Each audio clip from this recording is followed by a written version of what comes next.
প্রিয় দর্শক আসসালামু আলাইকুম। আজকের আয়োজনে স্বাগতম জানাচ্ছি। আজ আমি আপনাদের সাথে সবথেকে সহজ এবং খুব মজার একটি নাস্তা তৈরি করব। ডিম আর সেমাই দিয়ে এত মজার একটা নাস্তা তৈরি করা যায়, যদি জানতেন তাহলে কিন্তু এটা অবশ্যই বানিয়ে নিতেন। এটা তৈরি করার জন্য 1 প্যাকেট লাচ্চা সেমাই নিয়েছি আর 2টি ডিম। তো ভিডিওটা প্রথম থেকে শেষ পর্যন্ত দেখবেন। আশা করছি নতুন পুরাতন সবার ভালো লাগবে। ভালো লাগলে আমার চ্যানেলটা সাবস্ক্রাইব করে লাইক দিয়ে পাশে থাকা বেল বাটনটি ক্লিক করে রাখবেন। তো এখানে আমি 1 প্যাকেট লাচ্চা সেমাই নিয়েছি, নিয়ে হাতের সাহায্যে ভেঙে নিচ্ছি।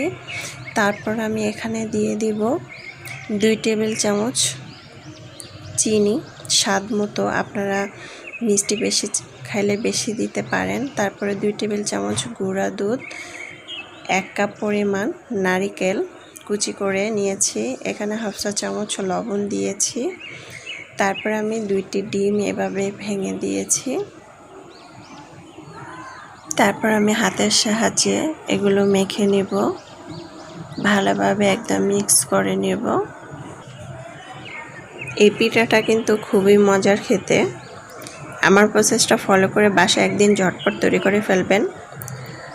আমরা কিন্তু বিকালবেলা বা সকালবেলা এরকম একটি পিঠা ঝটপট বানিয়ে খেতে পারি। তো আমার কিন্তু মাখা হয়ে গিয়েছে। এখন আমি অল্প পরিমাণ হাতের মধ্যে এভাবে নিয়ে একটি পিঠা বানিয়ে নিব গোল করে। খুবই মজার একটি পিঠা, খেতে কিন্তু অসাধারণ লাগে, দেখতে কিন্তু খুবই সুন্দর লাগতেছে। এভাবে সবগুলো বানিয়ে নিব। তো আমার কিন্তু বানানো হয়ে গিয়েছে যে এরকম। এখন আমি চুলায় একটি প্যান বসিয়ে 1 কাপ পরিমাণ রেগুলার রান্নার তেল দিয়ে গরম করে নিব। চুলার আঁচটা মিডিয়াম সাইজে রেখে এক এক করে সবগুলো পিঠা দিয়ে দিব। চুলার আঁচটা কিন্তু বাড়ানো যাবে না, নাহলে নিচ থেকে লেগে যেতে পারে। তাই এটাকে আমি লাল করে ভেজে নেব। আপনারা চাইলে হালকাও ভাজতে পারেন, কিন্তু এটা লাল করে ভেজে নিলে খেতে কিন্তু খুবই ভালো লাগে। শক্ত শক্ত মচমচ করবে, খেতে খুবই ভালো লাগবে, অসাধারণ লাগবে।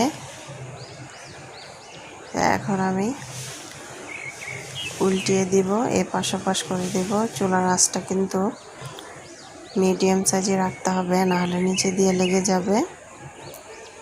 বেশি বাড়ানো যাবে না। তো এটা কিন্তু আমি উঠিয়ে নিব। এই পর্যায়ে আমার পিঠাটা কিন্তু হয়ে গিয়েছে। একটি বাটিতে আমি উঠিয়ে নিচ্ছি। চুলার আঁচটা বন্ধ করে দিতে হবে।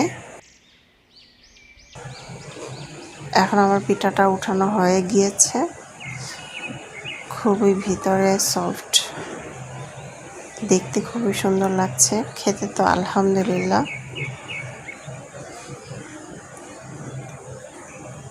আজকের রেসিপিটি ভালো লাগলে অবশ্যই আমার চ্যানেলটা সাবস্ক্রাইব করে লাইক দিয়ে শেয়ার করে কমেন্ট করে পাশে থাকবেন। আমার ফেসবুক পেজটাকে ফলো করে দিবেন।